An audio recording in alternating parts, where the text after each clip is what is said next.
Ladies and gentlemen, welcome to the Wadcast Podcast. I'm your host, Eddie Ift. Each and every week, I bring you a brand new episode of this podcast where we talk about all things strength, conditioning, health, wellness, nutrition, etc., etc., etc. It's the most entertaining podcast you could ever hear about things healthy. I don't know why I just said that. That sounded so stupid. I don't know. I don't know how to describe the show. If you're listening for the first time, just sit down, give it a chance. Don't turn it off yet. Give it a chance. I interview some pretty talented, fit people. I mean, they're fit. These people are in shape. They work out all day, all night, and they become masters of their own domain. I don't know what that means, but this week I have Noah Pester. If you don't know who Noah is, you know nothing. Noah. Noah, I'm the only person that laughs at my own jokes. Noah is a former games athlete, team and individual. Noah is also a firefighter. Noah is also a family man. Noah is also, he's everything. The guy's a great dude. I think you can tell a lot about people by going to their Instagram feed.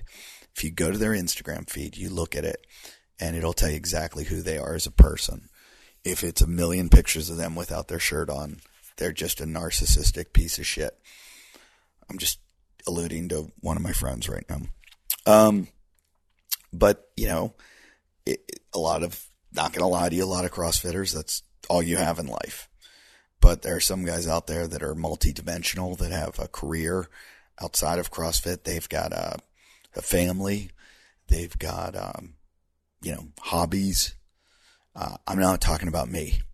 I wouldn't give myself that much credit. What I'm talking about is Noah. Go to his Instagram at Noah Pester. Check him out. The guy's a good dude, and he was so much fun to talk to. I went to the Cascade Classic up in Seattle, and I got to watch a CrossFit competition, which was really difficult to watch. I'm not going to lie to you. I had no idea what was happening, who was in first, who was in second, who was doing anything, when it began, when it ended, what the order of events was. It was really confusing, and I don't know how. They might as well just do it all online. I don't know. I don't get these things unless there's a really good system in place to tell everybody what's going on. If you wonder why I'm whispering, it's because both my children are asleep right now. I'm recording this intro. A lot of things are going on. This week and next week, I'm off.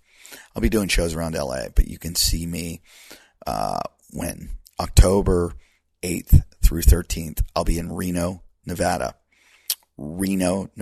at the Silver Legacy Casino. That's the Laugh Factory.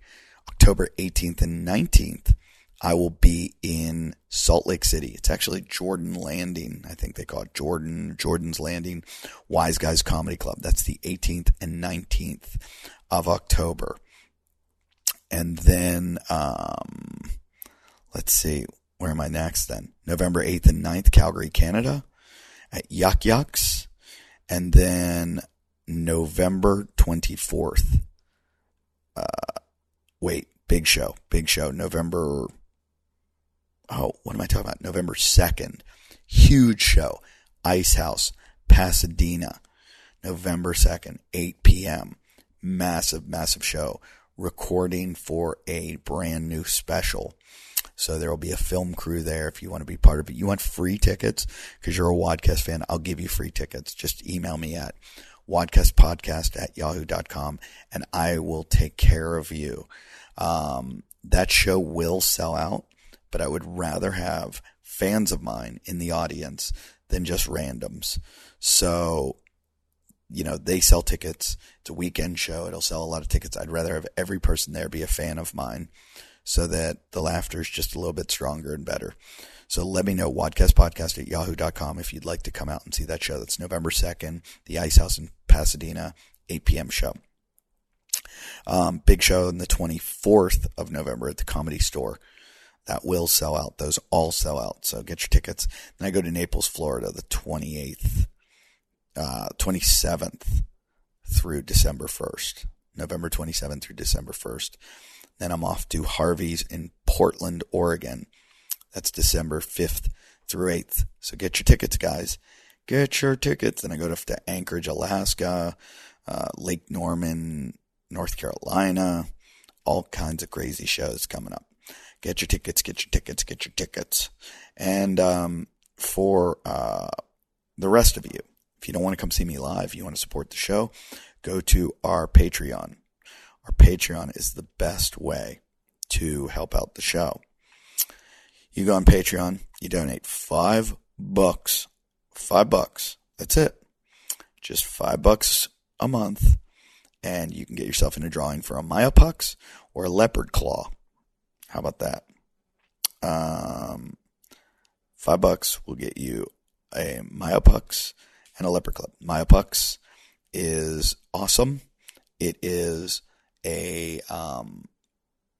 it's an electronic muscle stimulator that you use to flush congestion out of your body. It's the best thing to use when you have any kind of injury. You want to repair it. You want to take care of it. Even if you have just DOMs and you want to think, get rid of that quickly, get that inflammation out of there. Strap them on. Everybody's using it. There's also the multi-tool device, the leopard claw. It's like a gua sha, I think that's what they call it. It's one of those things you use to scrape. You scrape all the adhesions, brings the blood to the surface, gets good blood in there, and then you flush the bad blood out with a Myopux.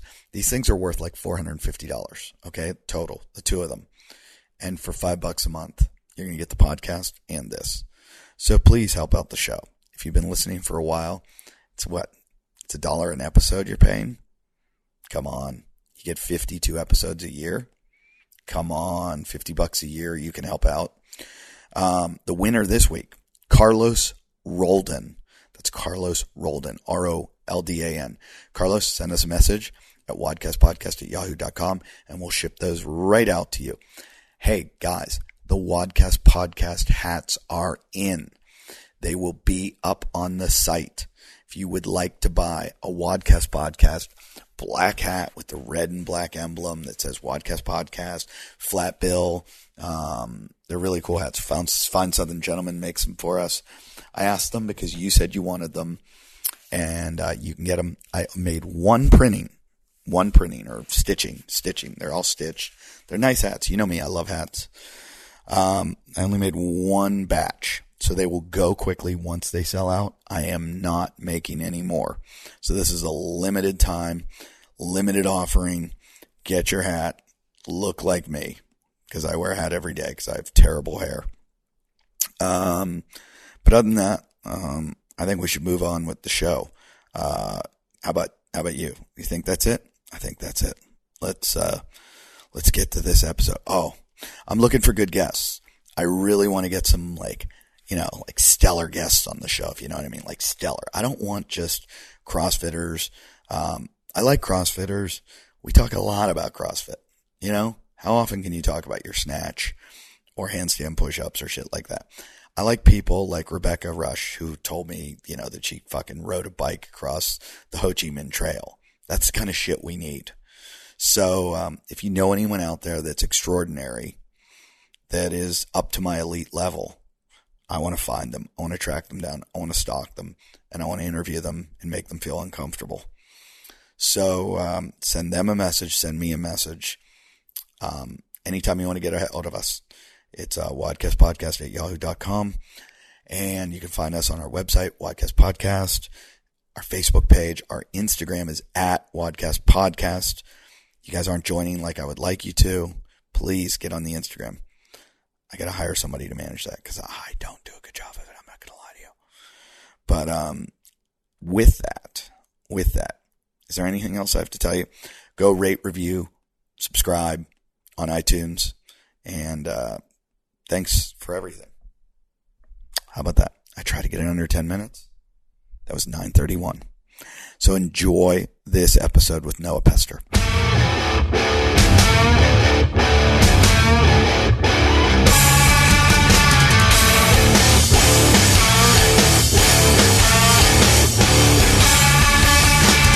Ladies and gentlemen, welcome to the Wadcast Podcast. I am your host, Eddie Ift.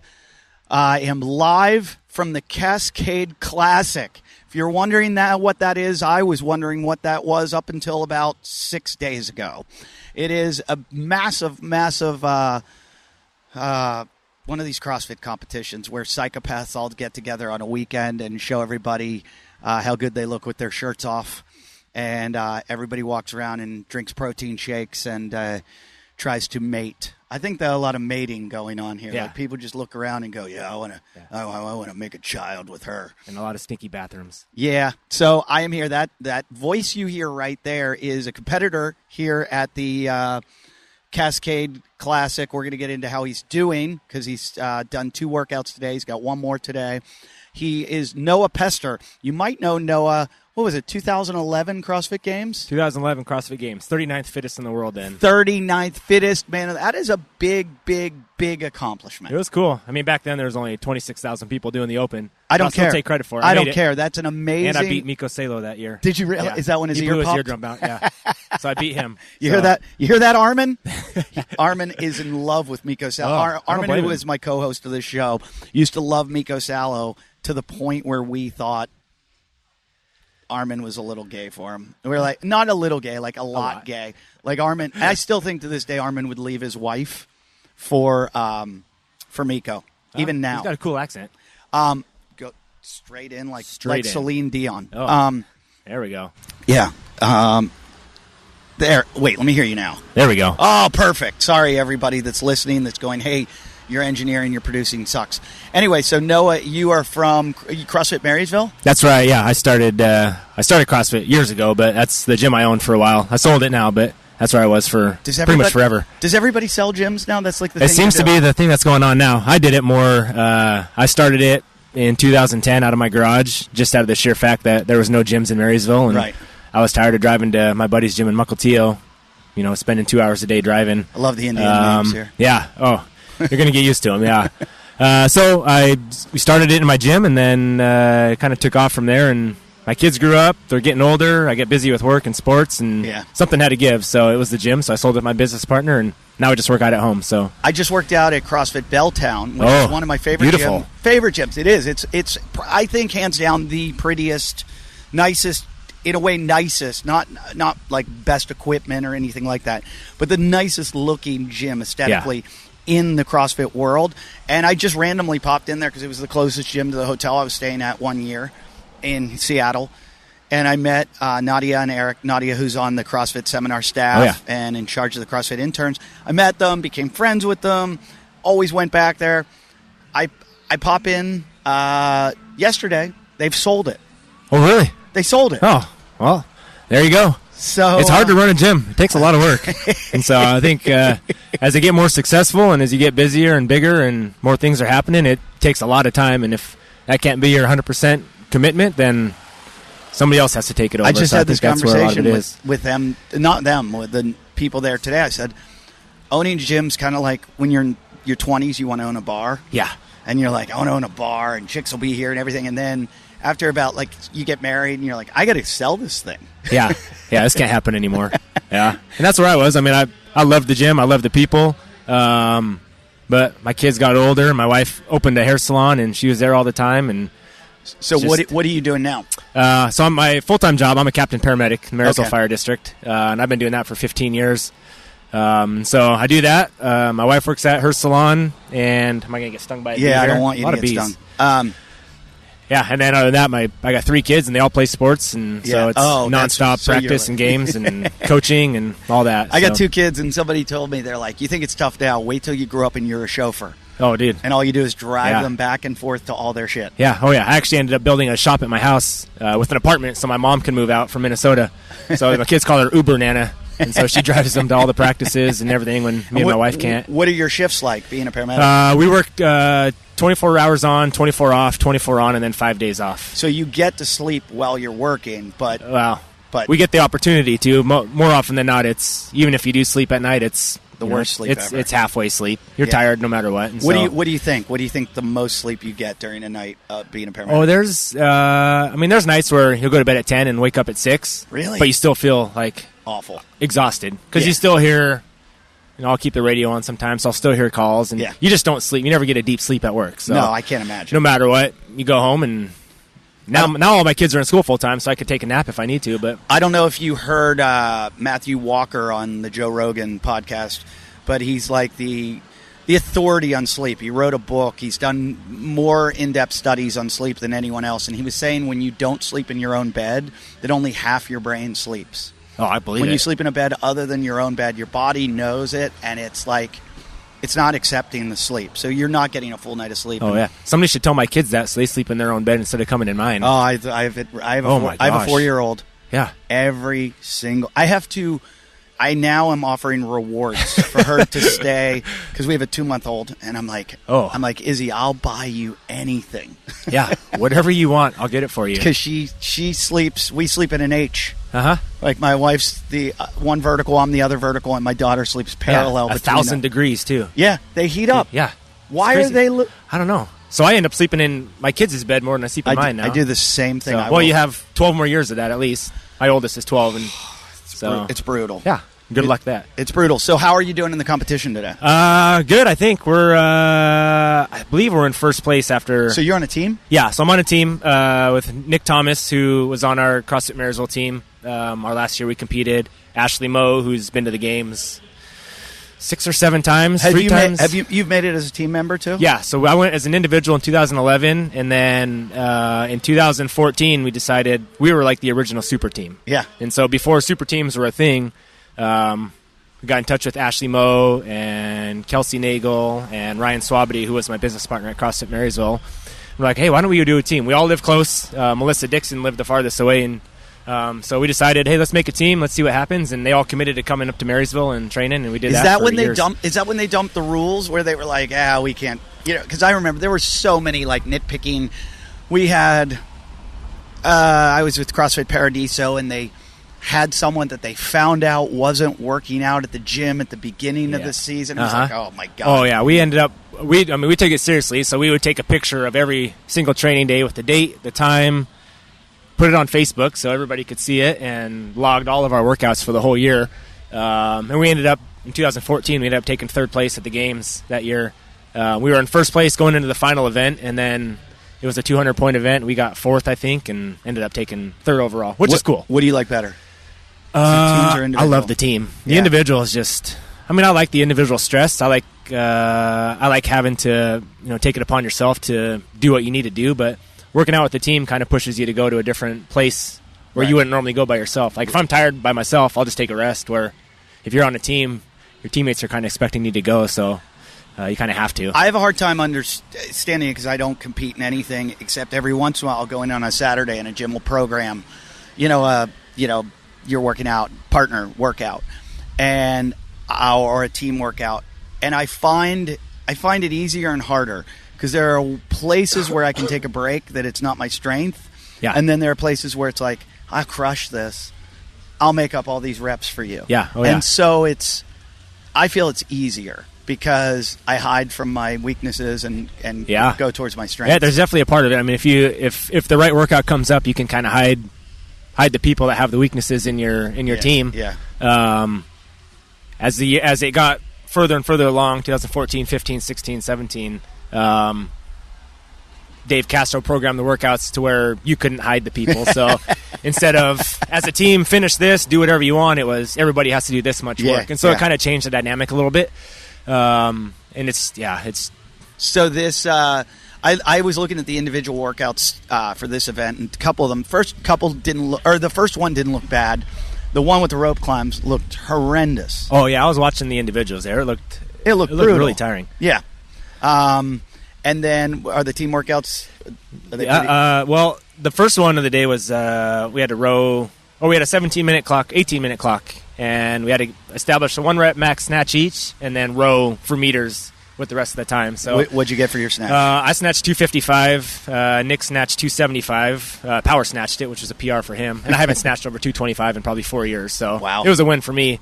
Chelsea snatched 185, and Ashley got 155, I think. And then we rode 9,000-something meters. So me and Nick snatched for 3.5 minutes.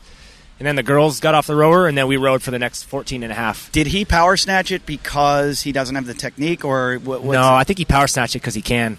Yeah, he's just strong. I can't snatch at all. I'm terrible, and I would much rather power snatch. Oh, not me. I don't have the ability to do that. So see, I don't have the ability to get under it. Yeah. So I see a lot. I think the more unathletic guys, or not, I take that back. Like the more athletic guys with the bad technique. Yeah. Do the power snatch. Yeah, if you're really strong and really big but have kind of crappy ankles or crappy shoulders, then you're going to power snatch. Yeah, I watch all these like NFL athletes when they snatch. They just have the worst technique, but they power snatch. But they're so strong. Yeah.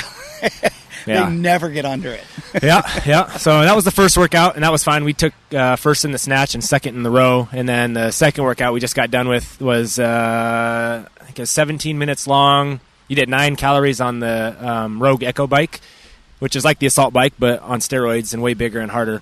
It's just rougher to move. It's just like on the assault bike, you can pedal and kind of coast and get calories. Where on the Rogue Echo bike, if you stop pedaling, it just goes to 0. Oh, so you have to pedal all the way through the 9 calories. So you did 9 calories there, and then 9 dumbbell thrusters. And we rotated through that for 17 minutes, and it was probably the worst I felt after a workout in my entire life. I had to go walk outside and lay in the field over there for about a half hour. Not sure if I was going to die or throw up. Truly, really the worst you've ever felt? Yeah. Wow. And that might just be maybe my lack of... I mean, I train an hour a day now. Yeah. I don't think my body... My mind doesn't realize that my body can't do what it used to do. Did you back in the day do multiple workouts a day? Yeah. We would train 4 or 5 hours a day, 5 or 6, 7 days a week. And that was my life. So are you here today just for fun? Just for fun, yeah. Are you guys going to win it? We're going to try. Oh, yeah. Heck yeah. Yeah, good chance? Yeah, I think so. I mean, I think we're in for a soft look at the score. What do you get? What do you get for the win? I actually don't even know. Not a clue. A handshake, maybe? Maybe some money? I don't know. This event, I don't know what the hell's going on. I walked in, there's just nowhere to walk. Everybody's running everywhere. There's events going on. There's people on the sidewalks behind it. It's like pandemonium.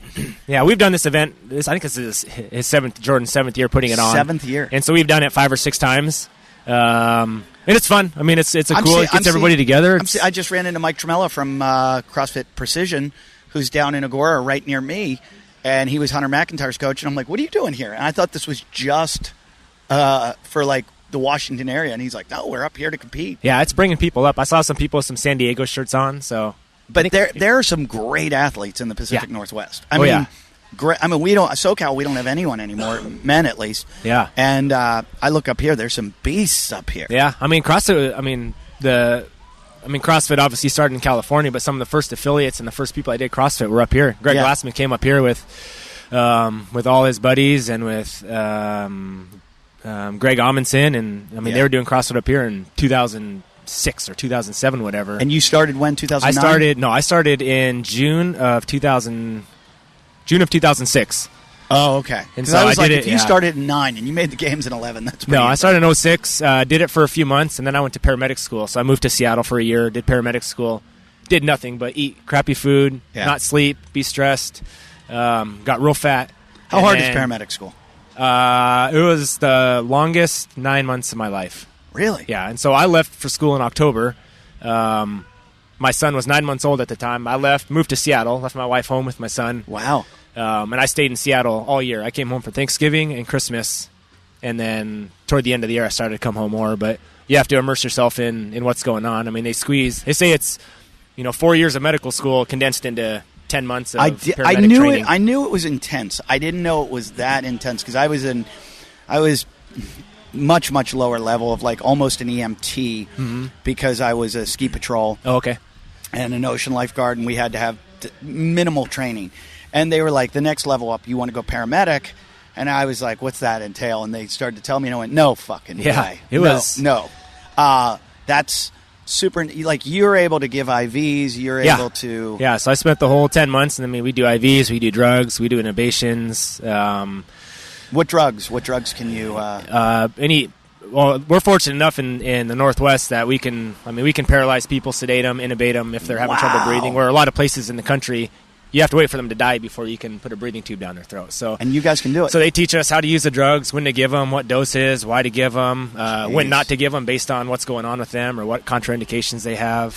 Start central lines, IVs. I mean, you name it. It's a lot of stuff that they teach us. Deliver any babies? Yeah. You have? I've delivered, I think, three or four in the field. They taught us. Yeah. When I was a ski patrol, they taught us how to deliver a baby. I'm like, I should not know how to do this. Yeah. Like, I am not qualified. And they're like, anyone can do it. I'm like, I don't want to know how to do this. Oh, yeah. After having kids, it was a lot less stressful, but I delivered it before I had kids, and it was like the scariest thing in my life. But once I had kids, then you see it, and then it's like, oh, well. No, I mean, people do it at home all the time, so it's really not I saw my kids be delivered, and I was like, this is the worst thing I've ever experienced. It was a traumatic situation. So if I had to do it, I would lose my mind. Oh, yeah. I'd look at the person and go, I'm sorry, you're fucked. Yeah. I don't Catch know. it yourself. Yeah. I hope this all goes well. I'm just going to be here, and I'm probably going to be crying more than you. Yeah. And so they put us through all that, and when we went to school, we had to go. All of our school was at Harborview, taught by Harborview doctors, University of Washington doctors, paramedics. And that's one of the top medical schools. It's the top, and it's the top paramedic training program in the country, hands down. That's great. Seattle has the highest cardiac arrest survival rate for witnessed CPR. So if you're going to die anywhere, you want to do it in the city of Seattle, because everybody in Seattle knows how to do CPR. Let me ask you, I haven't done CPR in like 20 years, and I'm not, I haven't renewed my thing. I should. It was 15.2. Now what is it? It's 110 beats a minute. 110 beats. Yep. So just keep the chest going. If you're there by yourself, mouth to mouth doesn't work. Right. I mean, I'm not putting my mouth on somebody else's mouth that I don't know. So if somebody dies, then you're just going to thump on their chest 110 beats a minute until somebody shows up. Just keep it going. And so it used to be ABC, airway, breathing, circulation. Now it's circulation, breathing, airway. Basically, so thump on their chest and then figure out everything else later on. Do you even deal with like taking the pulse and taking? Yeah, I mean, if they don't have one, I mean, we'll always check to see if they have a pulse first. If they don't, then we just go right to CPR, and every 2 minutes you reassess what's going on, find out if. But do you have to check the airway to see if there is something that's? Yeah, you kind of try to find out what the story is. I mean, if somebody choked on something, then obviously that would be a higher concern for us. But I watched a dude at a restaurant. My wife and I are having dinner at the bar, and like 2 people down from us just starts choking. Oh. And the bartender doesn't walk, comes so quickly around the bar, Heimlichs, and then walks back and starts serving drinks. And I go to him. Like it's nothing. That's what I said. I go, don't act like you didn't just save a life. I go, we need to shut the bar down and have a party. Drinks on you. You just saved a... And he's like, it's a big steak place. He's like, I do it all the time. Oh, yeah. Yeah, people forget to choose sometimes. Yeah, I can see that. So just keep those 110 beats. I'm just saying this for all the CrossFitters out there that don't have a... what's it called? An AED? Yeah. You should have an AED. Every gym should have one. We talk about that all the time. I know Scott, who used to be on the show, is a big proponent of it, and we were going to try to do a program with this show where we sponsor and try to get gyms to like we do a thing to raise money to buy them for gym. If you don't have one, you need to get one. Yeah, hands down. And it happens more often than you think. You should probably have one before you have barbells and kettlebells and everything else. Yeah, and you don't know that it happens a lot because it might not have happened in your gym, but it does happen a lot. Yeah, and you don't want to be there like, oh, crap, I wish I had an AED right now. Yeah. Because it's a long 3 minutes until the fire department gets there. Yeah. Is that about it, 3 minutes? Yeah, 3 to 5 minutes, depending on where you live. Yeah, you guys come. It's amazing. I'm just always amazed by people. What you have to do. I had to do CPR a few times when I was a lifeguard, and one time the guy had puke all over his face, and I was gross. like, does anybody have a mask? Because we had the mask to use. I was like, not putting my face anywhere near that. Yeah, and you don't know, especially in a city. You don't know what you're dealing with. Could be a homeless person with all kinds of diseases, and it's just fucking scary. Do you travel with that? What's the drug that if like you get pricked by a needle or something that you can take? Narcan? Yeah. Like if somebody overdoses on heroin? Like No, not that one. Which, by the way, I heard... I'm going on so many tangents. Oh, we'll get into that, yeah. I heard they're selling that now that you can, like, keep it at home. Yeah. People can buy it. People can buy it from a pharmacy. That's Police carry it. Fire department carry it. And everybody's like, oh, it's a wonder drug. Like, well, it's not a wonder drug. It just reverses the effects of opiates. It's insane, though, that you can be like, hey, I have this drug here in case I overdose on heroin. Yeah. Well, it's funny now. So a lot of people that we see that overdose on heroin, they do it in public places. So, because they know, I mean, they're trying to do it to get high, which, whatever, they can do what they want. But they try to do it in public places in case they take too much and they stop breathing. Somebody will call 911. Where if they're off by themselves somewhere and they overdose, then they're just going to die. So we see it a lot in parking lots, in bathrooms, places where there's a lot of people. And it's rampant around here. It's but crazy. What I was talking about, I have friends that are firemen and police and paramedics, and occasionally they'll, be frisky and get a needle. And so to prevent getting AIDS. Yeah, they have a cocktail that if that happens to us, we have to go to the hospital and go through a whole bunch of paperwork and stuff. But they have a cocktail of drugs that you have to start taking. Makes you feel like crap. And then they have to wait till the people get tested, and you get tested, and then you get tested again in like 3 or 6 months. And just brutal. Yeah. People don't realize what you guys, the sacrifices you give yourself the you flu make. for 6 months to make sure you don't get AIDS or hepatitis or something. My buddy had to take it, and he was in a really, really bad mood about it. And I said, yeah, but luckily you got he got pricked. And I said, you got to take it. And he goes, yeah, but it doesn't kill hepatitis. And he's like, I'm not going to get AIDS, but I could still get hepatitis if this person had hepatitis. Yeah. And I was like, none of that you want. So he's got to be careful. No. So what's the last event today? We have to do, I believe we have to do 50, take a 45-pound plate and touch the ground and then bring it overhead 50 times in a row. And then all 4 of us synchronized. And then me and Ashley will do. I got to interrupt. That's the shit I hate. Yeah. Anything synchronized. We're not ballet. Yeah. Like, why are they pull-ups synchronized or burpees synchronized? They make it real hard. And doing deadlifting together seems so. Yeah, I've done all that. It just seems like a shitty idea because you're in improper alignment. That's how the whole idea of CrossFit is, like, let's get ourselves better, and you're just going to hurt somebody with that. Well, I think there's there's CrossFit and then there's competitive CrossFit. So if you're doing competitive, then you better be ready for whatever. And sure, but you got to know you're putting yourself into those positions. Synchronized is a little gay, if you ask me, and I don't mean that in. I don't mean that in the homosexual sense. I mean that in the, like, what are you doing? It sure makes it hard because you got to go at the pace of the slowest person. So if you're the slowest person, then everybody's waiting for you, and they get to rest and you don't. So it's just kind of a beat down for you. Where if you're faster, then you get to rest because you got a slow person. So it's kind of nice then. So what age are you now? How old am I? 37. I'll be 38 next month. Do you do masters now? I've signed up for the Open the last couple years and just done it just for fun. After our 2016 season, I just kind of put everything on the back burner and just went back to doing CrossFit for fun instead of being competitive. So it's an hour a day. I can work out with my kids at home now. Right. And it's awesome now.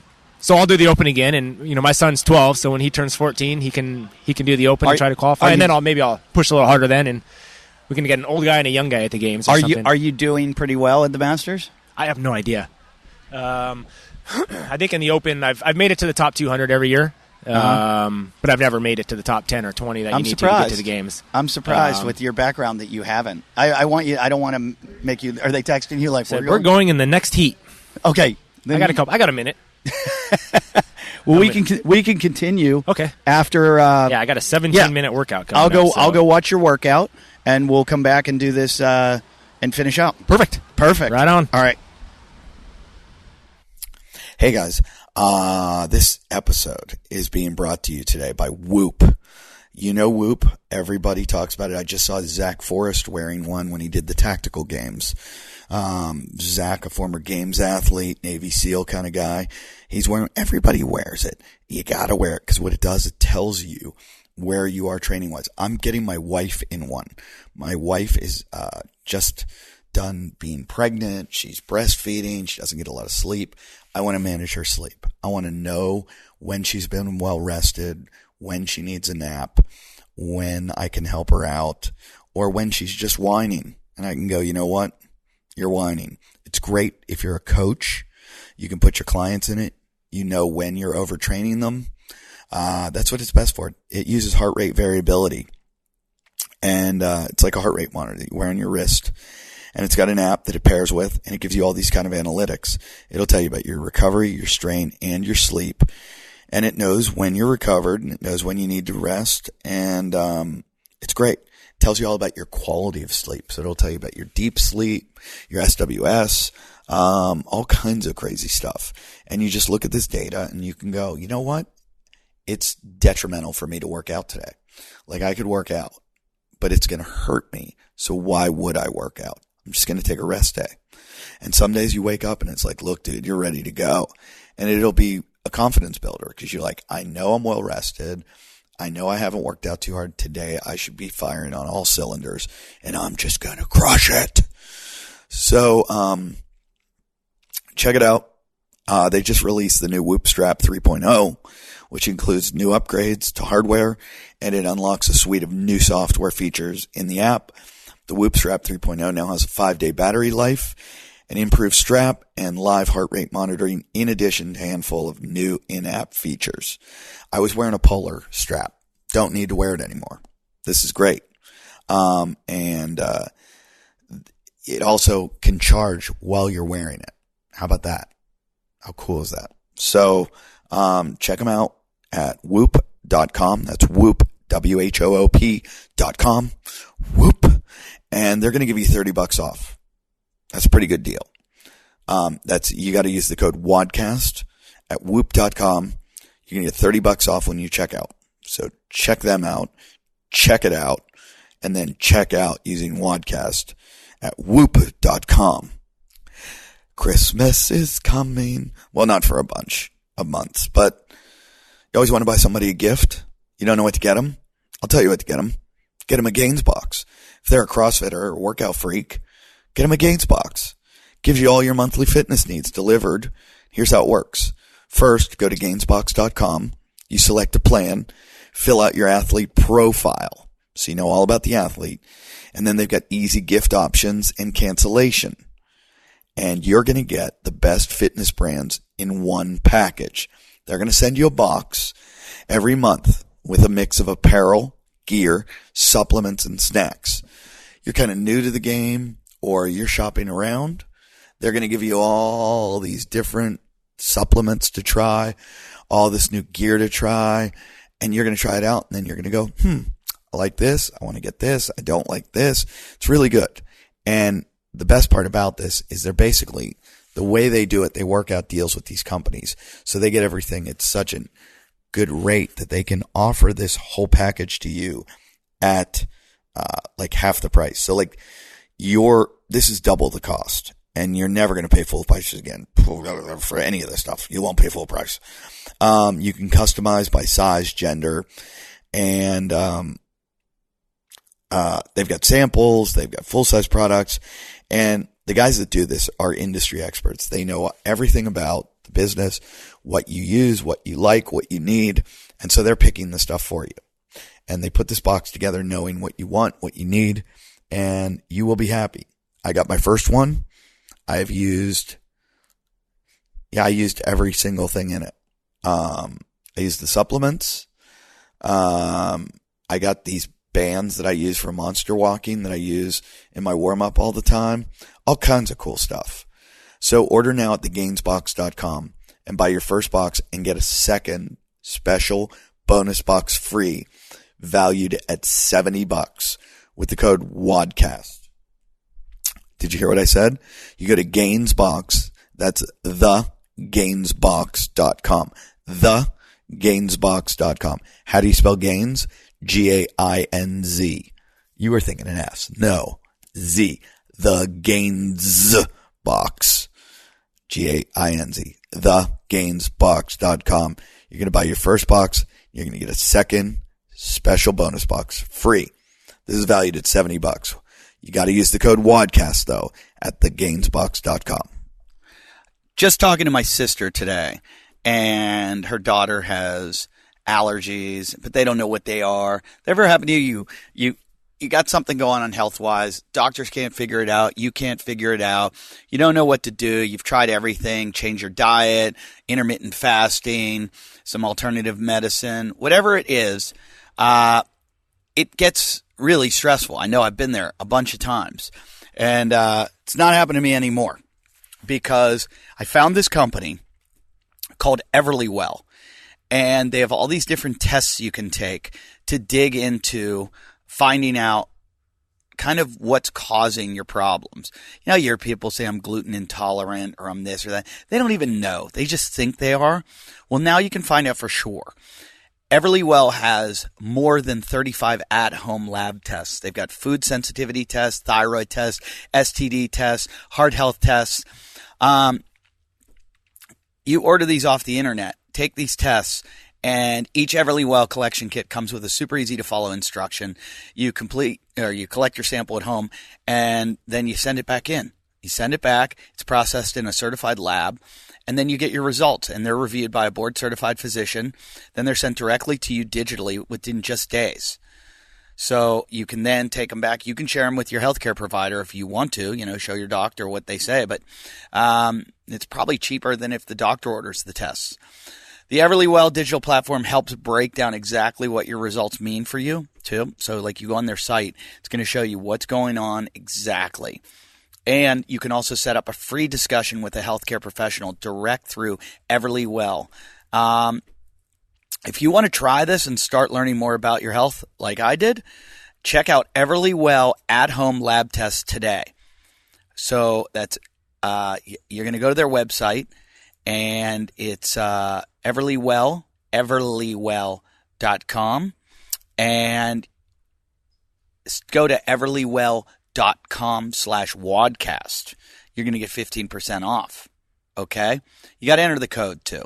So go everlywell.com/wadcast and use the code WADCAST. All right? You'll get 15% off for any of the home lab tests, and you're going to get the answers you need. All right? That's Everly, Everly, WELL.com/WADCAST.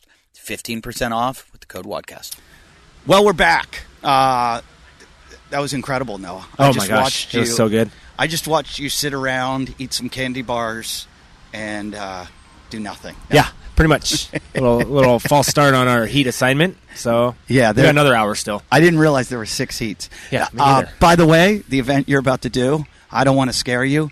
It looks horrendous. Yeah, it looks like you're going to blow what's Mike Tyson's say? Full spinal. It's going to be spinal. It's just all bending over and picking stuff up off the ground. And then going overhead with it every single time. Yeah, it's going to be cool. So good thing I got a strong back. What does the do you have a good deadlift? 500. Ooh, that's pretty good. Yeah. What does so it's 50 with 45 pounds. Plate to overhead synchronized. Then you go then 2-person synchronized Grace. So me and Ashley 30 times. Yeah. And then back to the plate, and then the other two do Isabel. So it's the other two doing this. Okay, that's not as bad. It's still bad. Yeah, but if you had to do the whole thing, it'd be terrible. But the Isabel people get it. Oh, no, they don't get a break. No, because they got to do 100 plate to overhead and then do Isabel. So you're doing which one? I'm doing Grace. Isabel would be harder because you're doing 2. Well, Nick's younger and stronger, so it's better for him. What's Nick's last name? Thomas. And has he been on your teams before? He was on our team in 2014, 15, 17. 2017. Is he from Marysville? He's in Marysville now. He was a former Marine sniper. Nicest guy in the world, super strong. He had a little setback in 2017 where our team qualified for regionals, and we got busted for a positive drug test. It turns out he was drinking out of his ex-girlfriend's cup, who was taking illegal supplements, and she told him on Thanksgiving the following 6 months later after he found out. So we got disqualified from the games in 17. Oh, that hurts. And so from then on until now, he's been chasing this dream to get to the games, and he's finally off of his 2-year probation, and he's hungry and ready to go. So I'm excited to watch him. Oh, that sucks. Yeah.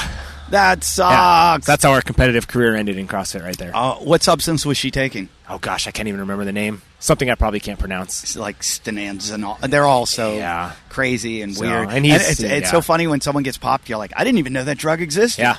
And he's so anal about what he puts in his body and what he's doing and how much he's training and everything, and couldn't figure it out for the life of him. And then happy Thanksgiving. Did he protest or anything? Yeah, we went through the whole process of asking to test the second sample and protest it, and but CrossFit had a no tolerance thing on it. If you got busted, you got busted. That was so weird how they have a no tolerance policy, but sometimes I feel like they don't give a shit whatsoever. Yeah, I guess when you're putting out that kind of money, you have to have a no tolerance, I guess. I don't know. I think it's all a giant facade anyways, and every expert in the world says if you get busted, it means you're an idiot. So in his situation, he wasn't an idiot. He got drugged. He's drinking out of the wrong cup. Right. So it wasn't, it wasn't like every situation like that is like something went wrong where they get caught. So did you see Icarus? The Netflix film about the guy? I actually haven't. I've heard a lot of people talk about it, but I haven't actually watched it. Yeah, it's really interesting. It's like the levels people will go to like this guy wanted to drug test him or wanted to dope himself in this bike race. It's like the #1 amateur bike race in the world, and he was getting to I don't know. He was getting up there. He was pretty good, but he couldn't like crack the top 10. And he kept going, why am I not cracking the top 10? And are these guys in another world than I am? And these are amateurs. So he was like, okay, so I'm going to do it as an experiment. I'm going to drug myself. I'm going to monitor it, and I'm going to see how good I can get. And he ended up doing worse that year. Oh. So it didn't. There you go. It didn't help him anyway. I mean, he did say he felt incredible and blah blah blah. Sometimes I wonder how much it's a placebo effect. Yeah, who knows? Because if you put a drug in me and said, "Oh, you're taking a steroid now, go to the gym," I'm going to have more confidence. Yeah. Oh, yeah. I'm going to have a whole different mindset. I'm going to think I can go longer because I'm going to be able to recover better. Yeah. Oh, yeah. So I wonder if it's placebo. Mine's a strong tool if you can get it right. Yeah. Yeah. If. Yeah.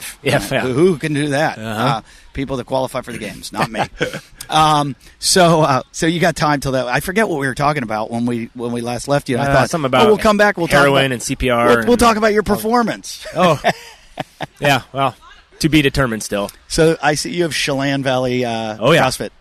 Do you work out up there? No, so we're really good friends with the owners of Chelan Valley CrossFit. We met them just from doing CrossFit years ago. And so we go out there as much as possible. It's my favorite place in the world. It's beautiful. Oh, my gosh. It's so nice. And so we go out there as much as we can, and we hang out with them. And, we have a great time out there. We have a vacation house that we rent out for the year, and whenever it's open, we try to go out and hang out in it. Nice. Doesn't happen very often. So. I went there last 4th of July to do a comedy show. Oh, okay. And I didn't know there was a gym there. I would have stopped in. They're building a new one right now. Oh, they are? Yeah. Like if you thought Belltown was nice, wait till you see the new gym they're building. Oh, wow. Exposed beams. It's going to be all white. It's going to be, it's going to be Nobody nice. Realizes about this place. It's a friend of mine found it and started this comedy show. He's like, God, it's this great little town in the middle of the state of Washington, and this did they dam up to make the lake? I'm not sure how it works, but it's a beautiful lake with crystal mountains clear. around See the it. bottom. Yeah, cold, real cold. So cold. You got to go swimming in August, and some big mountains around it. Yeah, oh yeah. I remember one day I had to do radio in the afternoon, and I said, "Hey, I'm just going to hike up that." I pointed to this mountain. I go, "I'm just going to hike up there, and then I'll call you, and you can pick me up at the top because there's a road that went." I go, "Or you can take me to radio." And he's like, no, go up and come back down, and I'll meet you at. I was like, okay. So I started walking, I started hiking, and I was like, I thought it was like 6 miles round trip. Yeah. And the next thing I know, I'm at the top, and it's 7 miles. God, and I've gone 7 miles, and my knees are done. Oh yeah. And I start going down. And my knees really feel good. And it was like walking down a ski slope, and I go. Fuck! I'm dying, and I it's like 4 hours later, and they're like, "You missed radio." My phone died while I was up there. No kidding. And I didn't, and I was like, "Do they have bears there?" I don't know. I was like, "Am I going to see some bears?" They got all sorts of wildlife. Do they? Mm-hmm. Yeah, it's a beautiful place. Yeah, it's awesome. So what's your strategy going into this? I got because I looked at it. I'm like, oh man, I don't know how you would pace this thing. Yeah, I kind of got to go by feel. We practiced it once, kind of. We did the ground overhead with the plate, and then we talked about if we're going to do sets of 5 on the clean and jerks or singles. I voted for singles because I'm old. I'm older, and I get tired. Ashley wants to do like 5 or 10 in a row, so I said, well, let's do the first 2 singles, and then we'll just go from there. So if it feels good, we'll string some together. If not, we'll just do a 3.5 minute grace with all singles. So you said you work out once a day. For an hour. Yeah, hour and a half. So what would your training be? Do you do whatever's on the board? Yeah, so I've followed Invictus ever since I made it to the games in 2011. Is that the program you used to get into the games? No, I just did whatever. I did CrossFit all day. Anything that was on the board, I would do. Anything I found online, I would do. Every hero workout. I mean, I just worked out nonstop. And then I got to the games and realized like I had an engine, but I was not strong at all. Like I think I took dead last in the snatch. I think I snatched like 185 maybe. But you're not a bigger guy. You're no. And back then I was only maybe 170. So I weigh 200 pounds now. So how tall are you? 6 foot. Okay. Yeah. And so after that, I had met CJ because my brother lived in San Diego because he's in the Navy. And so I had met CJ and talked with him. And it's like, hey, can I hire you to do some programming for me? And we spent the next 4 years pretty much just trying to get strong.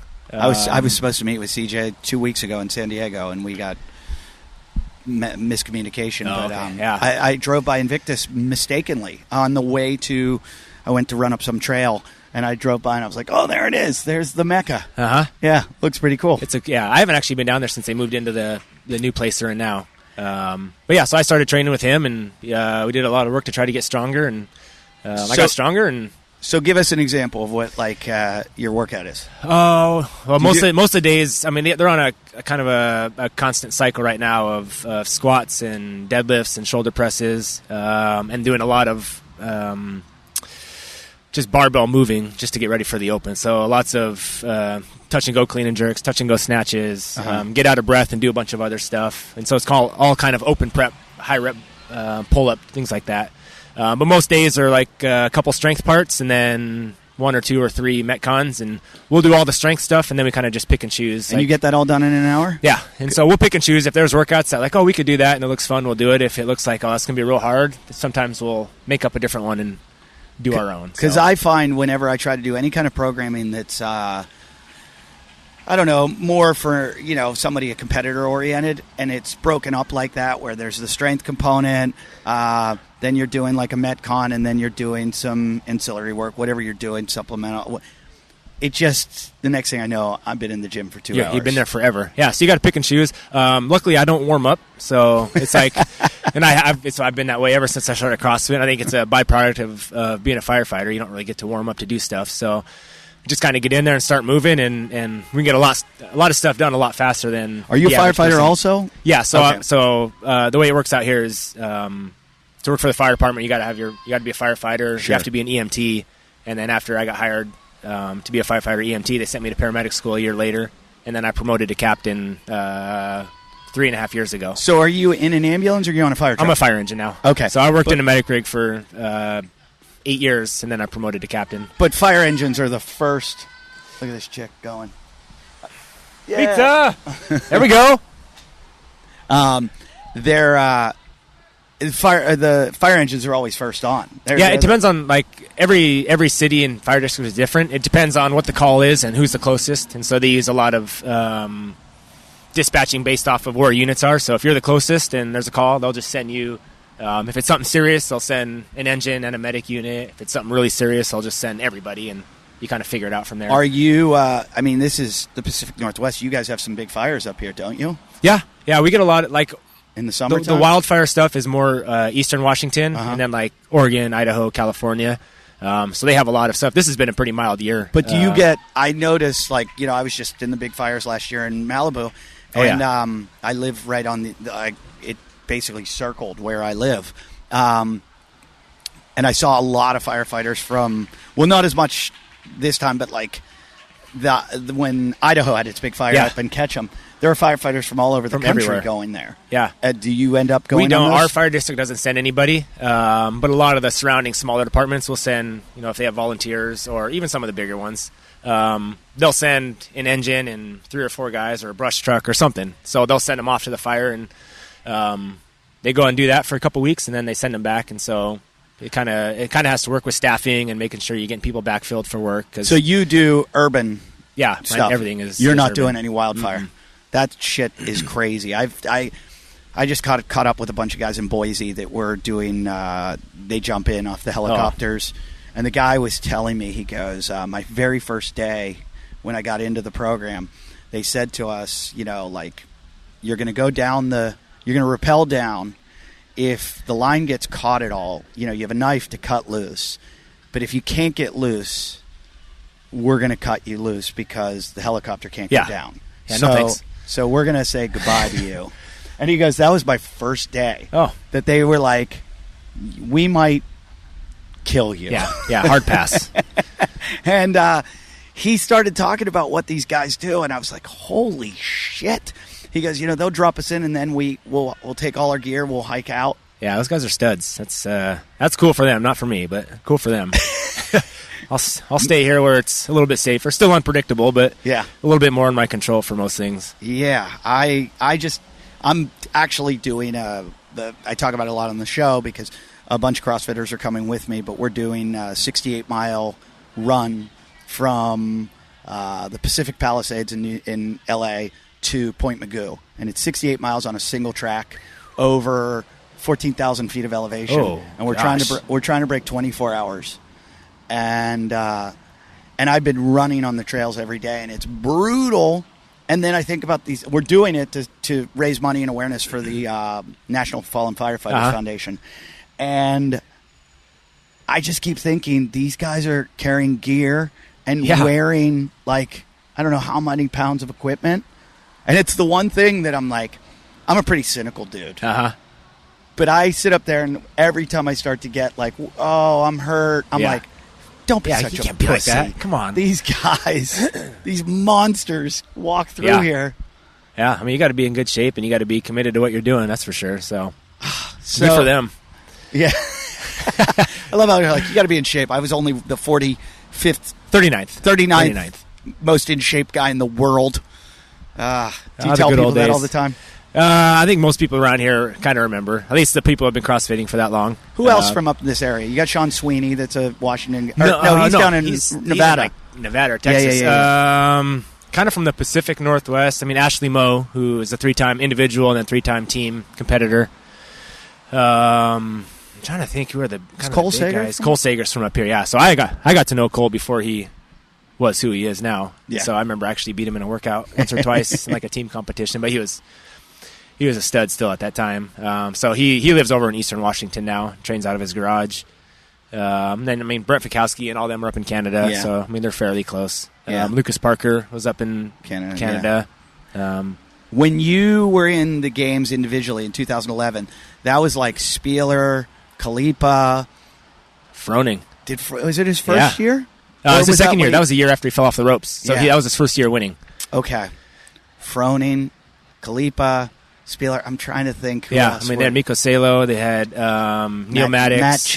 Matt Chan. I mean, the whole 9 yards. The funniest part was they had a softball throw during the year. And so if anybody remembers that, some of the guys throwing a softball was like never played a sport in their life. I got to get that footage. And I gave Froning shit for that. Spencer Hendel was there. He could throw. Froning is a baseball player. Yeah. And he threw shitty. And I said to him, like, what happened? You're a baseball. And I've heard from Zach Forrest told me that Froning's the best athlete in the world. He's like any sport. The guy's great. Yeah, he's good at all of it. Well, what happened to that softball throw? And I forget what his excuse was. Well, they have like it was like a 10-yard line, 10-yard wide lane, and you got two throws, and if you went outside your lane, it didn't count. So you'd make one kind of like 80% throw and just try to get it in and make sure you got a score, and then you'd load up and throw it as hard as you can. And if you were at all off and it landed outside the line, it was a no rep. That's stupid. Yeah. So you got two chances. Accuracy and my shoulder's been sore ever since. Has it really? I did more warming up for that workout than I've done with anything in my life. And now my shoulder still hurts. So thanks, Dave. It's so funny because like throwing a football with somebody or whatever now at my age, I'm like, what the fuck? Yeah. Why does that hurt so bad? Yeah. I coach youth football and I throw with my son all the time. And it's like, it takes me forever to get loose and get warmed up. Things crack. I went into CrossFit Raw in Pittsburgh, and the owner is Jeremy Tooman that played for the Steelers, won a couple Super Bowls. And Jeremy goes, people come in all the time, they see the rings, and they're like, what are those? And they're like, oh, we do muscle-ups. They're like, oh, yeah, can you show me one? And he goes, not for like 45 minutes. Yeah, give me a little while. He goes, I'm not getting up in there without warming up forever. The throwing would crush. The other thing that was bad in that, you guys had to do the broad jump that year. No, that was that year? Yeah. Maybe it was, yeah. Standing broad jump. Did I have to do that? Yeah, they had to do it under the tunnel because it was raining. Yeah. Yeah, I forgot about it. And that was embarrassing too. I can't even remember if I did it or not. I think I got cut before that point. Were there cuts that? Yeah, so I got cut before they had like those weird watt bikes. They brought the watt bikes out and like I remember the watt front bikes. 225 front squats, which at that point I probably couldn't have done. So it's probably a good thing I got cut because I would have just sat there and stared at the 225 bar and then the monkey bars.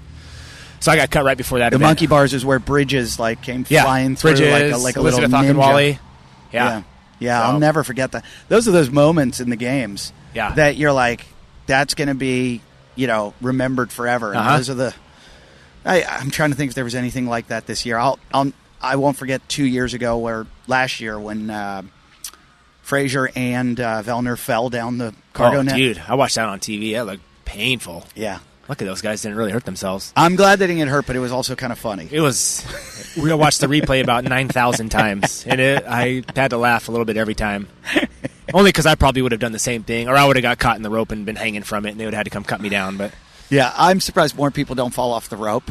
Like coming down, just drop. Well, Froning's a seasoned vet of falling off the rope, so he should be good at it now. I can only make a joke at him because he's the best athlete in the world. So I don't know. Maybe Matt Frazier, but you've got an athletic background. You played what? Football, basketball. Football, basketball. So I argue that most CrossFitters are gym rats and not athletes, and you've compensated for your lack of size with your athletic ability, probably. Where a lot of these guys, when it comes to anything athletic, they fall apart. Yeah, and. This takes hours and hours and hours in the gym, incremental changes, incremental just getting stronger and stronger and stronger, and cardio input. But the athleticism is something that's you have to be an athlete. You got to be able to adapt to what's going on. And if all you do is lift weights and do handstand push-ups and muscle-ups, then when something athletic comes out that's not CrossFit, then you're going to be kind of screwed. So it's the same thing for college football players or NFL players. They all played multiple sports growing up. They didn't just play one single sport. And those are the ones that those are the kids that get hurt all the time. They're the same thing all the time. We were talking all about that. That's the new thing. Everybody wants to specialize their kid, and it's good luck. You're going to hurt your kid, and you're going to keep them from being the best that they can be. It's idiotic. Yeah. My kids play everything, and I just let them pick whatever sport: lacrosse, football, soccer, baseball, basketball, wrestling. It's everything. Kick them out of the house. Yeah. Get out of the house. Do something. Turn your computers off. Mm-hmm. Yeah, that's not going to happen in my house. It's fun because, I got a 12-year-old, and every kid in 7th grade, he's in 7th grade, and every kid has a cell phone and everything, and he doesn't have a cell phone. He doesn't.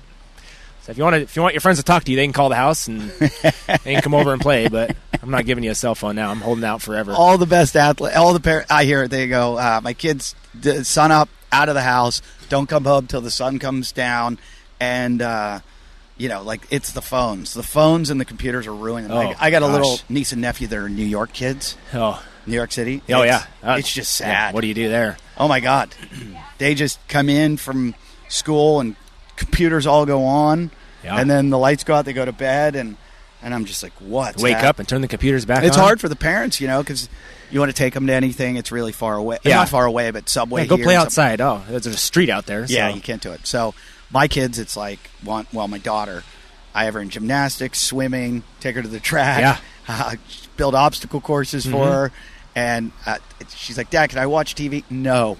Yeah, not right now. No, she gets 1 hour a day at the most. That's good. Most. I think that's what kids need nowadays. Everybody's got everything at the beck and call of whatever they want. So I wish the government would start making recommendations. Just recommendations. I'm not saying regulate.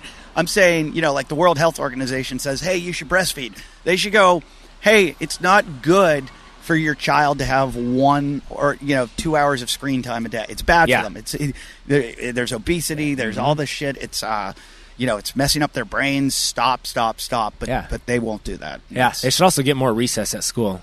I always ask my kids, what'd you guys do at recess? Even my 5-year-old is in kindergarten. And they get 2 20-minute recesses a day. Man, you need more than 40 minutes of running around outside to do anything in life. So I remember growing up, we'd have 3 recesses a day, and then our teacher would send us out for an extra 10 minutes at the end of the day. And kids don't need to spend 8 hours a day or 7 hours a day sitting in school, looking at computers, listening to teachers. Get them out, moving around, and then come back in and teach them something. I think they'd be a lot better off. Yeah. But that's just my personal opinion. No, but I'm no doctor, but no, but I think you're on to what every expert is saying right now, and they've all learned the hard way.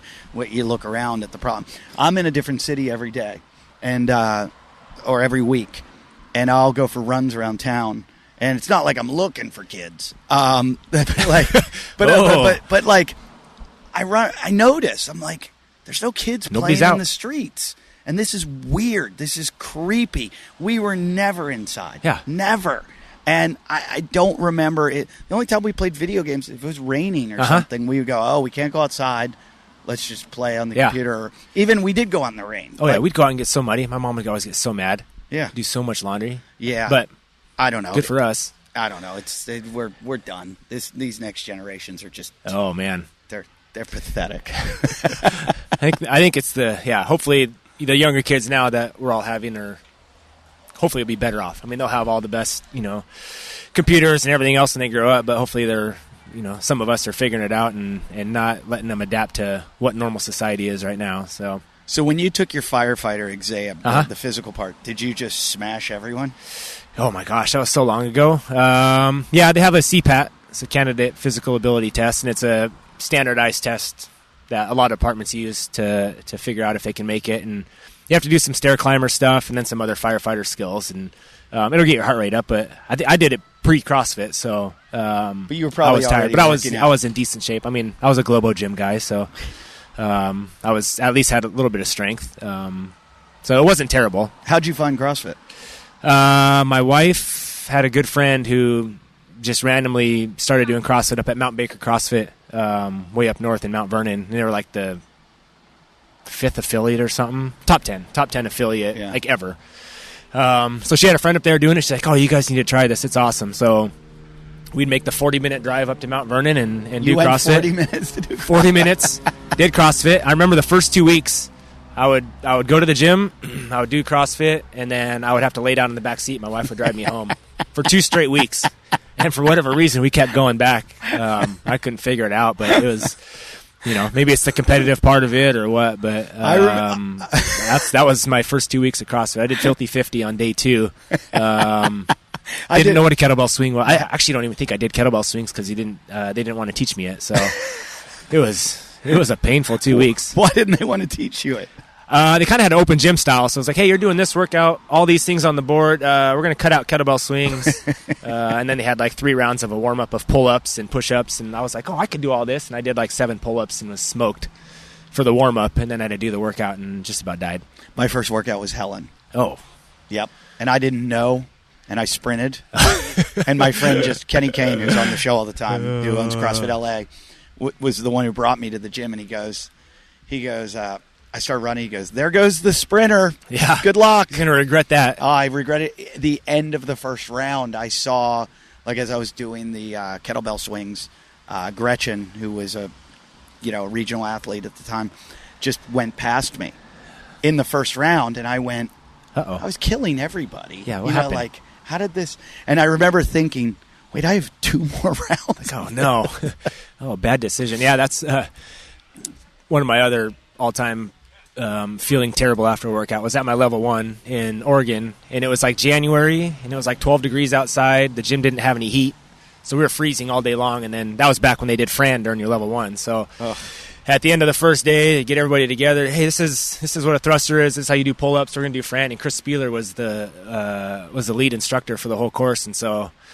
we got all jacked up and ready to go and started on Fran and did 21 thrusters. And I remember vividly Chris Spieler was standing in front of me like, yeah, keep going, cheering me on. And I was like, oh, I'm going to do this. Like, I'm going to set a world record on Fran.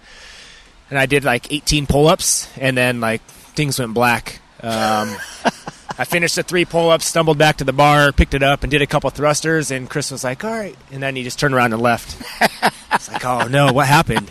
And I'm pretty sure it took about 10 minutes for me to finish. And then I went and sat outside on the backside of a dumpster and contemplated my life. And the same as I felt today. I don't know if I need to call 911 or if something's going on. But I love that someone at your level has those feelings that I've had. And I'm like, oh, it happens to everybody. Like, we can all push ourselves. It was the worst. I remember a couple times doing workouts where I would push so hard that when it was over, I couldn't catch my breath. And I was thinking, like, is this going to stop? This is the end. Like, I'd get a little paranoid. Like, yeah.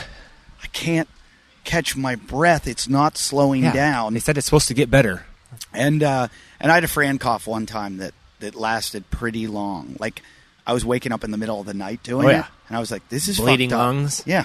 Can you explain that? Do you understand? I actually don't even. I think that's all it is your lungs open up so much that blood gets inside of them, and he's like congestive heart failure. Somebody finally gave me the greatest definition of it, like a complete understanding of it. Because there were for forever, everybody was making had a theory, and no one knew. I don't know if it was Julie Fouché or somebody just said. Probably, she's pretty smart. This is exactly what it is, and it's not good. You don't want to go there if you don't have to. It's. I don't think we should go there. Period. I think it's. I think it's similar to like a pulmonary fibrosis type thing. You got to find it once and then realize, oh, I need to know where that line is and not cross it ever again. I think that's what happened to me. I think I did. I did that like that one time, I think I was in Australia or something I went back, and all night long I was coughing. And it's like that metal type cough. And I just went, it's not worth. Yeah, no thanks. I stopped doing handstand push-ups too, because too many times of like having my neck jammed that I was like, could I like break my, my what's going to happen 30 years from now and I can't turn my head to the side? Yeah, so those are like two, every once in a while I knock some stuff out where I'm like, I still do muscle ups. Uh-huh. But I thought that would be something I'd get rid of. Or like rebounding box jumps. Yeah. I don't do those. Never again. No, I don't do them. Yeah. You don't even do them? No. No, I never do those. Too many Achilles blowouts on that. So live and learn. I mean, you go as hard as you can, find the things that you can and can't do, and look at what's messing everybody else up and be like, oh, I'm not going to do that either. So I'll snatch very lightweight. I won't snatch heavyweight because I'm not good at it. I was in a gym one day, and an owner, I had like beat him the day before, and he was like yelling no rep across the room at me, and I'm like, I'm not competing with you. Yeah, bro, I'm just here to work out. I don't care. And he was competing with me, and I'm like, no, I'm not. And then the next day, he programmed, for like, you're done. Yeah, I'm gonna crush you today. I walk in and he looks at me and goes, how's your snatch? And I go, I don't do it.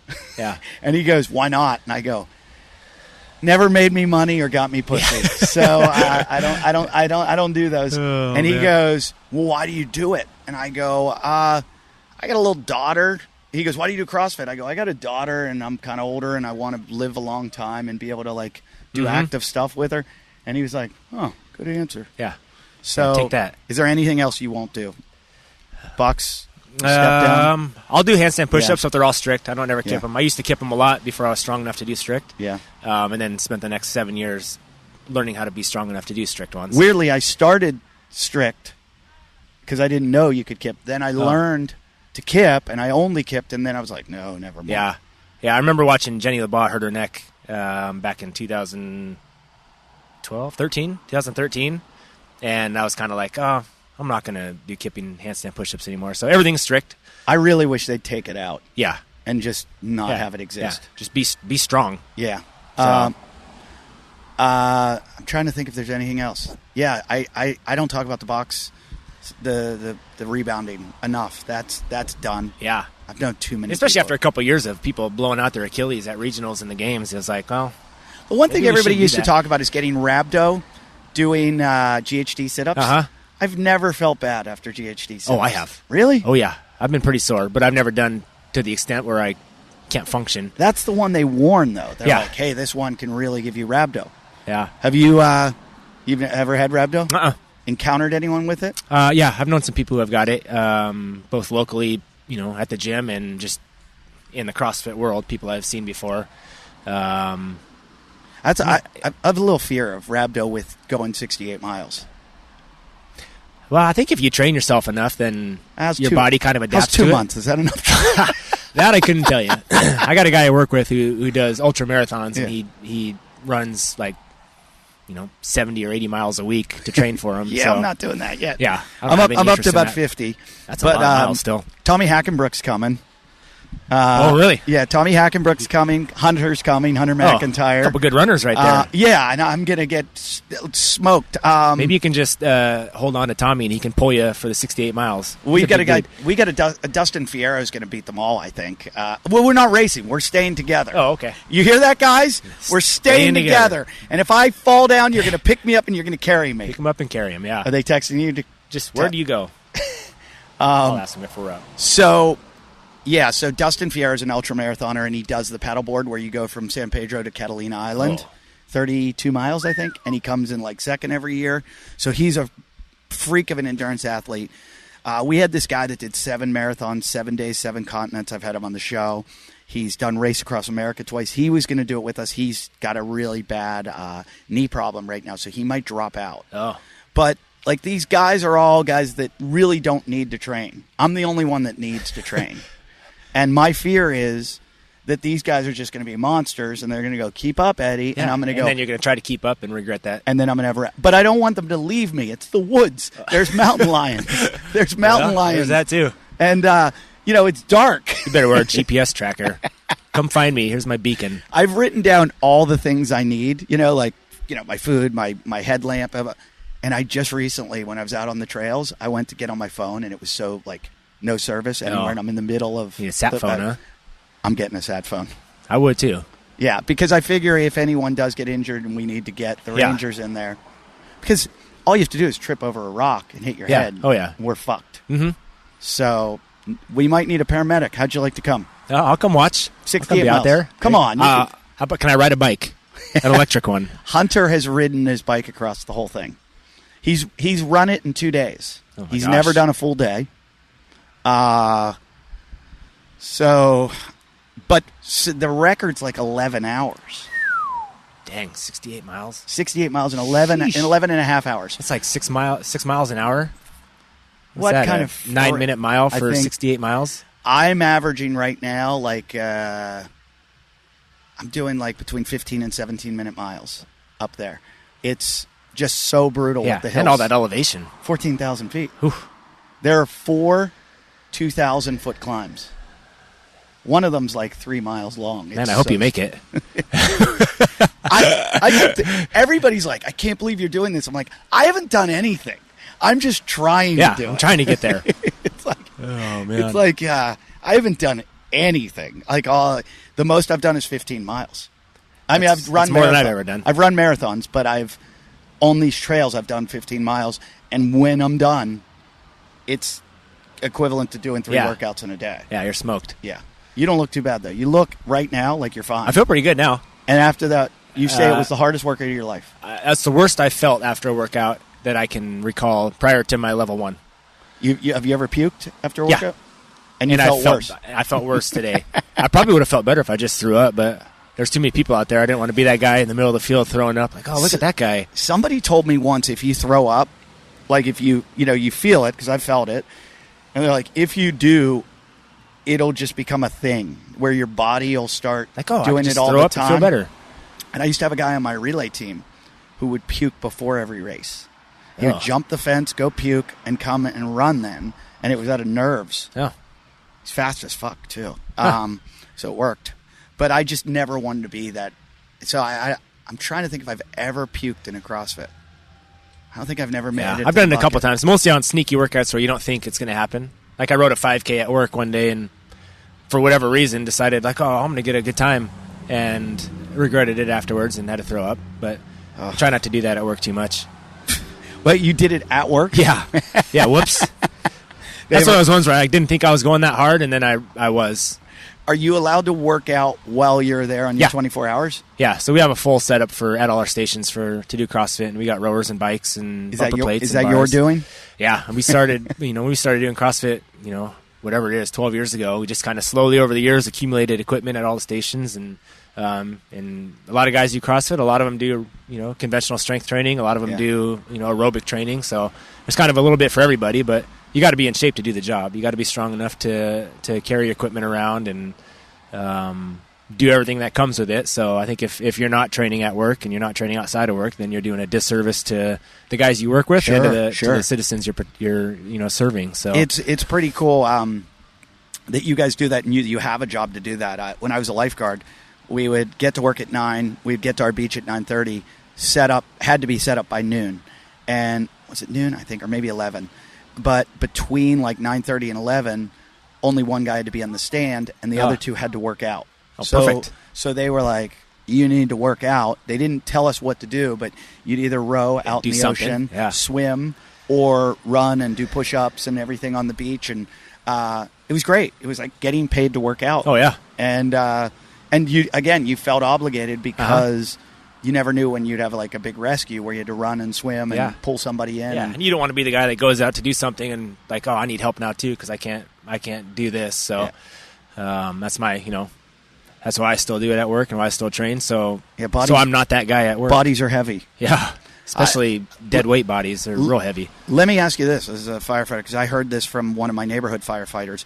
He was saying that they had to lower the standard in Los Angeles because for women, because they wanted to get more women into the more women firefighters, but women couldn't do one of the tests, which was I think it was like carrying a 160-pound dummy or something down the ladder or whatever it was. Something. Yeah, they might have had a different physical ability test to get in. The city of Everett used to have one like that here in Washington, where no women ever. I think one woman in the history of Everett Fire passed it, and then however many years ago they changed to something else that it's still difficult for the average person, but more attainable for men and women.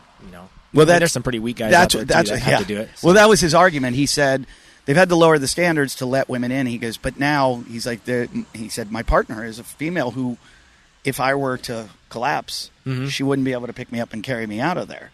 And he goes, that upsets me. Yeah, I think there's some guys that we work with that wouldn't be able to do it either. So I think Melissa Dixon, who was on our team for the 3 years that we competed at the games, is a firefighter in Virginia now. And I'd have no doubt that she could pull me out of a building. Well, I think that was what I was getting to. When I hear this, that these women can't do this, I'm like, I take any female games athlete, they could do this shit. Easily. And I've heard of women that can't get through officer candidate school or can't do the physical qualifications in the military. I'm like, I know these girls could do it. Yeah. Like, I see it. Girls are capable, fully capable. Why aren't these girls in here? Or why aren't the women getting to the point where these girls are? The CrossFit girls. I don't know. They're freaks. Yeah, they're strong. A lot of them are more fit than me. I'm just glad. I was worried that Chelsea on our team was going to out-snatch me today, so I'm glad that didn't happen. She got 185. And what'd you get? She's strong. 255. Yeah. Oh, yeah. You said you haven't done that. But I haven't done that in a long time. That just came out of nowhere? I'd snatched 205 and then 225, and Nick put on 255, and I didn't want to change the weight, so I was like, I'll give it a run. It just came out of nowhere? Came out of nowhere. Was that your PR? No, my lifetime PR is 270, but that's my PR since that's for a long time. Oh my God, that's so scary. So I probably won't do it ever again. So at least somebody got it on video, I think. Well, I don't. When are you going to compete now? Let's see here. They're in the middle of Heat 4. We're in Heat 6. Okay. Oh, it's probably in like 15 minutes. Okay. Well, I'm going to come in and watch your heat, and then I'm taking off out of here. Cool. This is awesome. I appreciate you doing this. Oh yeah. The best thing about this that I travel as a stand-up, I get to meet people in all these different places, and this was cool coming out to see the game. What's it called? The Cascade Classic. Because I was looking at Cascade Games, and it was something else. Oh, there's like a bike riding Cascade Classic too, I think. Yeah. So pretty cool thing. I see they got the sports medicine clinic here thing, which is pretty good too. Where they can fix you. Oh, I should have went there after that event instead of the middle of the field. They could have given me an IV or something. I can't believe you didn't puke. No, you know what you got to get for drink O2. O2 is this. It's a recovery drink that's amazing. It's the whatever's in it is the same exact as a solution as an IV bag. Oh. It's the exact same measure of sodium. Tastes a lot of salt. Delicious. Oh, really? Yeah, because they use I think it's erythritol. Oh. So it sweetens it. Oh. And my little daughter is 4 now. Will go on hikes with me, and she'll be like, "Dad, when we go back, can I have a recovery drink?" I just finally got her own Camelback. Oh, because when we go on hikes, she's like carrying 17 water bottles. She goes, "Dad, Camelback," and I have to stop, bend over. Oh yeah, and she drinks it literally every 25 yards. Dad, Camelback, and I'm like, I just came home. And I told my wife, I go find out if they have a kid's Camelback. She's holding me back. Oh yeah, and I need her. She can drink the whole way if she wants. There you go. Perfect. Well. No, thank you. I'm looking forward to watching you win this thing. Yeah, me too. So you got tomorrow? Yeah, a couple events tomorrow. I think 3 more events tomorrow. But you guys are in.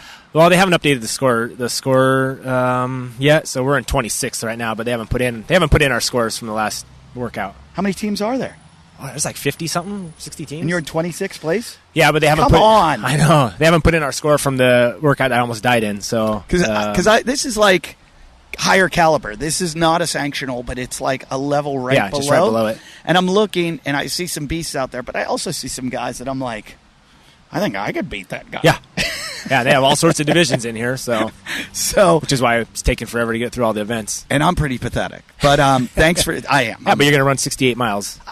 I'm going to try. You're going to make it, yeah. I'm going to try. You're going to train for it anyway. I might be 2 miles in and be like, this was a bad idea. Yeah, meet you at the finish line, guys. Yeah, I'm glad you guys all came here, and you're gonna take a picture of me with you. Oh man. Yeah, I'll meet you at the finish line. So if anyone wants to get involved with that, let me know. You can email me at wadcastpodcast@yahoo.com and tell me you want to get involved. We're going to have, it looks like we're going to be going like originally I was going to go 15 miles or like 17 miles. And then I think it would have been finish line. I think there were going to be 3 stops. Now they're going to be 4 stops. Oh, okay. We need those stops badly to take a break, change out our water, change out our food, all that stuff. So Heat 5's going. So we got to get you in there. Let me know, wadcastpodcast@yahoo.com. Where can they reach you? See you, follow you? Yeah, Noah Pester on Instagram. How do you spell Pester? Pester. ER. Yep. So Noah Pester, Instagram. Anything else? That's it, man. If you're ever up in Marysville or Lake Stevens, Washington, reach out and come work out at the shop. Where do you work out? Still the shop. That's at my house. I got a full setup, full rig, the whole 9 yards. You've got a gym at work. Uh-huh. You got a CrossFit gym you go to. You got a rig at home. You got it all. Yeah. You're just working out all day long. Well, I just want to make sure I have somewhere to go when I need it. So it's nice having it at home because then I just walk outside and How many days a week do you work out? Like 6. 1 hour a day. But now if I miss a day, it's not a big deal. Like, do you eat perfectly? Whatever. Oh, gosh, no. I wish I did. But, I mean, we eat a lot of hamburgers and potatoes and then also a lot of M&Ms and Swedish fish and things like that. Swedish fish are awesome. I got 12, 10, and 5-year-olds. I'm taking Swedish fish on the trails with me. Oh, yeah. That's so good. I never thought of that. Yeah. Because I was just eating the jelly beans that give you the energy, the quick sugar. Yeah. Fuck that. I'm getting jelly. Swedish fish. They got the big bags, too. They got minis. They got big ones. I'm bringing that because you start just wanting. I'm eating these waffle things. Yeah, you just need stuff. Thank you for that. Yep. Well, thanks for listening. Go to our Patreon. Go to our website, wadcastpodcast@yahoo.com. And thanks for listening. Thanks, Noah, for doing it. And good luck. I hope you win this thing. I appreciate it, man. All right. Thank you.